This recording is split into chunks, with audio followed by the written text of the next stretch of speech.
I am a very young bloke. I have a ton of things to learn. But this is something where I'm scratching my head and I do not understand it. Why are our government so inept at connecting with the people? And why is it a global phenomenon?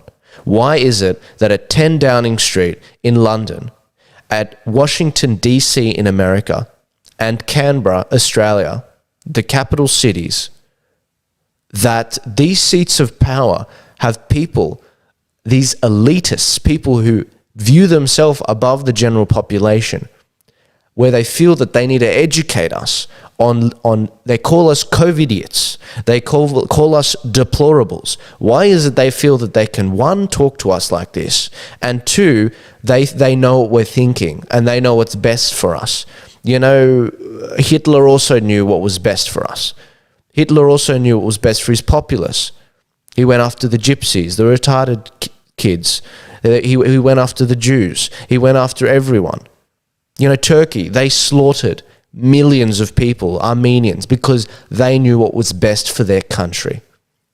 That's not what we need right now. We need politicians that will actually talk to the people. I'm trying so hard to understand what they are doing, what they are. And a lot of people call me naive. I keep your little conspiracy theories in the back of my mind, and sometimes they're right, and we catch them out. But these are people too. Not all politicians are bad. I mean, what did we see this week? We saw Craig Kelly resign. Is he also in the cabal as well? He's going to run as an independent. These are people too. They have consciences as well. And the moment you condemn them, their minds close. They might be on the fence. If they've gone too far, condemn them. Of course, you should call them out. But don't you think that a ton of them could actually be on our side? But the moment you say, oh, you're a Freemason, they just close their mind, because that has no validity. I've been called a Freemason. In fact, they'll probably call me a Freemason now for wearing this ring. They don't know it's from my grandfather. It's been passed down to him. They don't know my father passed it down to me before he passed, but they'll call me a Freemason anyway.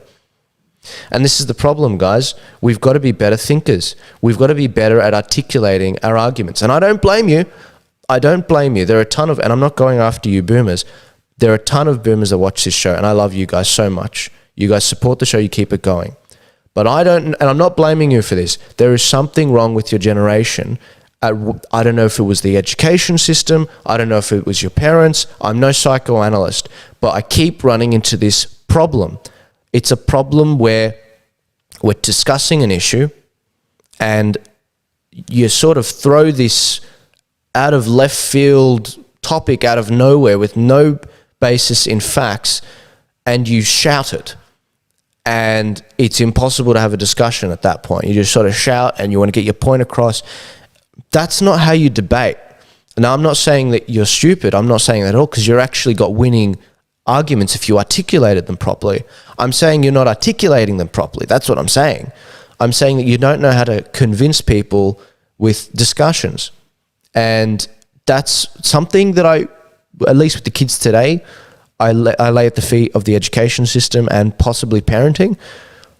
But it's not something you can learn. It's too late to learn. You can do this. I believe in you. And why am I telling you this? I'm not telling you this to slam you down. I'm telling you this to build you up. The purpose of this show is partly to educate people. And I want to see the watchers of this show to be incredibly powerful people. People where others listen to their opinions because they're well thought out, they're articulate, and they're able to actually put an argument together that is convincing to other people. Because what's been happening recently doesn't work. You know, walking up and down the street is great, but the moment you sort of see people, I don't know, hit a car, scream, "You're a Freemason" to a police officer, it doesn't look good. Not all police officers are Freemasons. Can we be a little bit more educated about this? And I'm not sitting on my high horse here.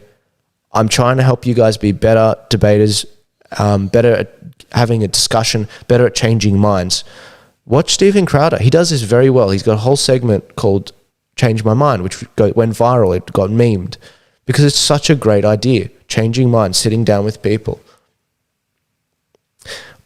But we will continue to see things deteriorate.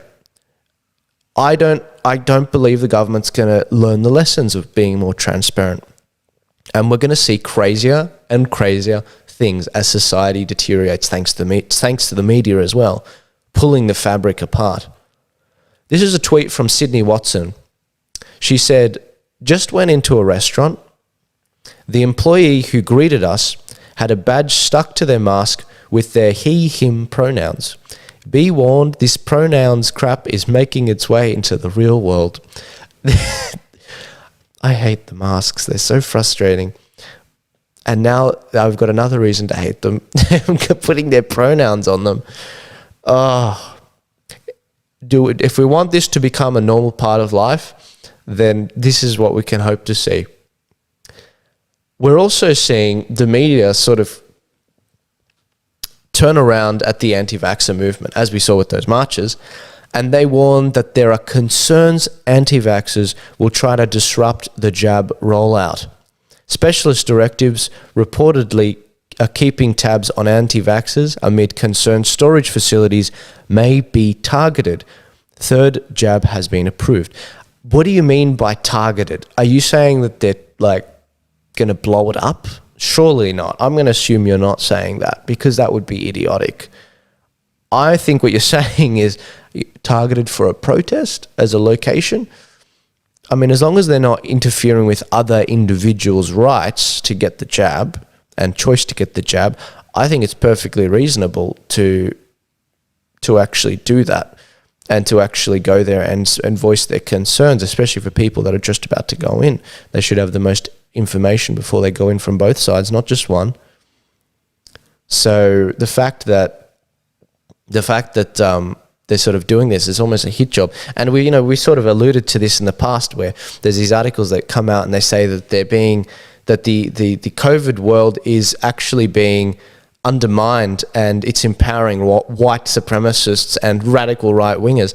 That's not what I see, man. That's not what I see. The radical right wingers will continue to get empowered as the radicalism increases on the left and as the media continues to squeeze people, as I said before.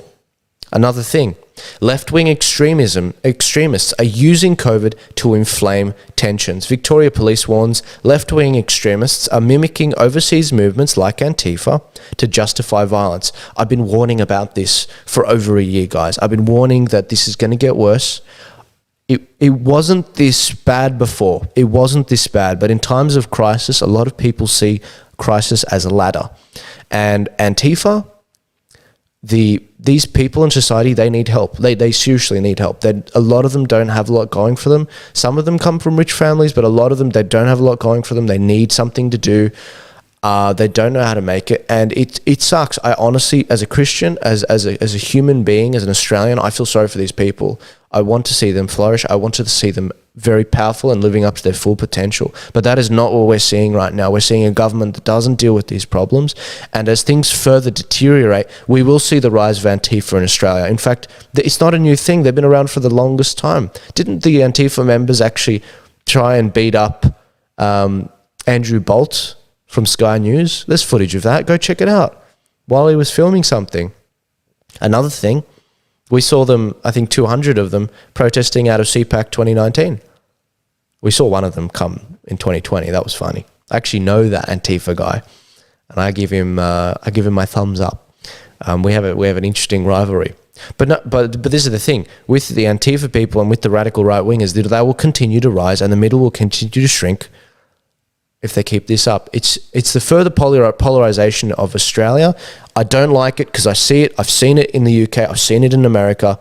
And the media has been fueling this stuff. I bag the media out for being not as powerful as they once were. They are still very powerful at shaping the narrative. And I don't like it because they are destroying our countries. And the real question is why? And then the next question after that is who's funding them? And I don't like the answers to those questions. We need to take our country back. We need to take it back. In fact, that's the name of a podcast from Professor Flint, who's one of the professors who actually nominated Donald Trump for the Nobel Peace Prize. He's an Australian professor. Check him out on The Good Source. He does a weekly podcast on that. It's excellent.